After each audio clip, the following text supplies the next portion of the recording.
Leitura do Livro dos Espíritos, Allan Kardec. Continuação da introdução. Capítulo 7. Para muitas pessoas, a oposição dos cientistas, se não é uma prova, é pelo menos uma forte presunção contrária. Não somos daqueles que se levantam contra os sábios, porque não queremos que digam que os insultemos. Temos-los, ao contrário, em grande estima, e seríamos muito honrados de estar entre eles. Mas sua opinião não pode ser em todas as circunstâncias um julgamento irrevogável. Desde que a ciência sai da observação material dos fatos e trata de apreciar e de explicar esses fatos, o campo está aberto a conjecturas. Cada um traz seu pequeno sistema que quer fazer prevalecer e o sustenta com obstinação. Não vemos todos os dias as opiniões mais divergentes alternamente preconizadas e rejeitadas, logo repelidas como erros absurdos, depois proclamadas como verdades incontestáveis. Os fatos, eis o verdadeiro critério dos nossos julgamentos, o argumento sem réplica. Na ausência de fatos, a dúvida é a opinião do sábio.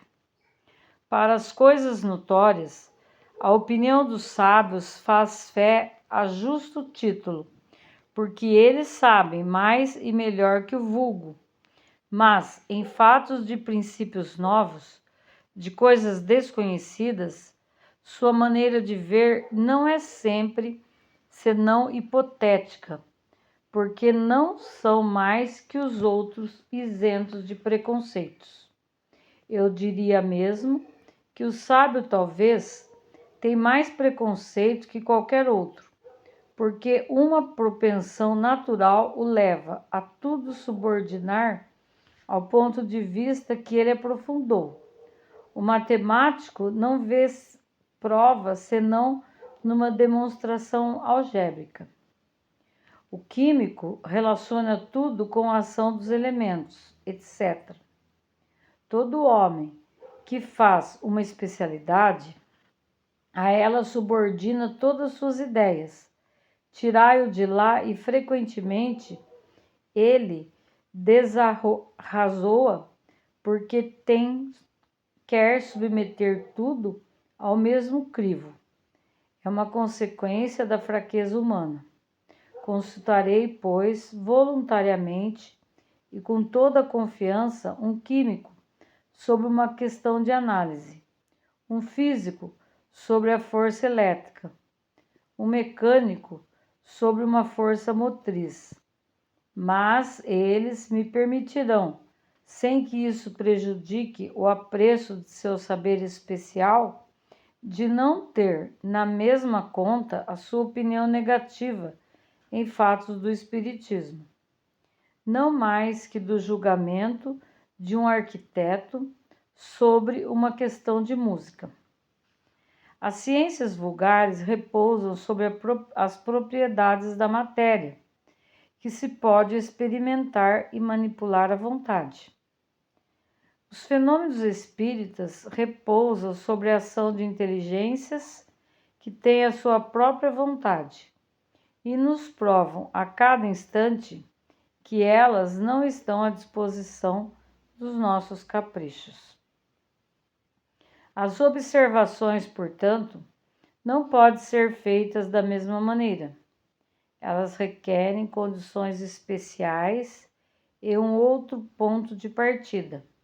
Querer submetê-las aos nossos processos ordinários de investigação é estabelecer analogias que não existem. A ciência propriamente dita, como ciência, portanto, é incompetente para se pronunciar na questão do espiritismo.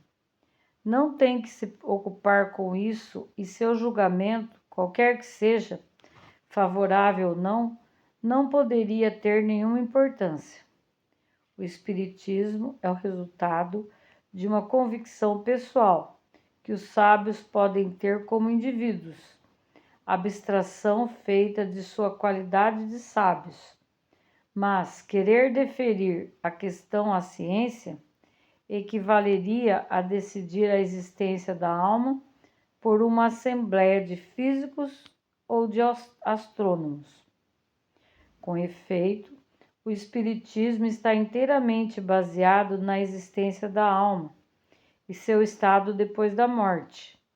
Ora, é soberanamente ilógico pensar que um homem deve ser um grande psicólogo porque é um grande matemática ou um grande anatomista. O anatomista, secando o corpo humano, procura a alma e, porque não a encontra sob o seu escabelo, como nele encontra um nervo, ou porque não a vê fugir como um gás, conclui daí que ela não existe, porque ele se coloca em ponto de vista exclusivamente material. Segue-se que ele tenha razão contra a opinião universal? Não. Vede, pois, que o Espiritismo não é a alçada da ciência. Quando as crenças espíritas forem vulgarizadas, quando forem aceitas pelas massas, e a julgar pela rapidez com que elas se propagam, esse tempo não estaria longe. Ocorrerá com ela o que ocorre com todas as ideias novas, que encontraram oposição.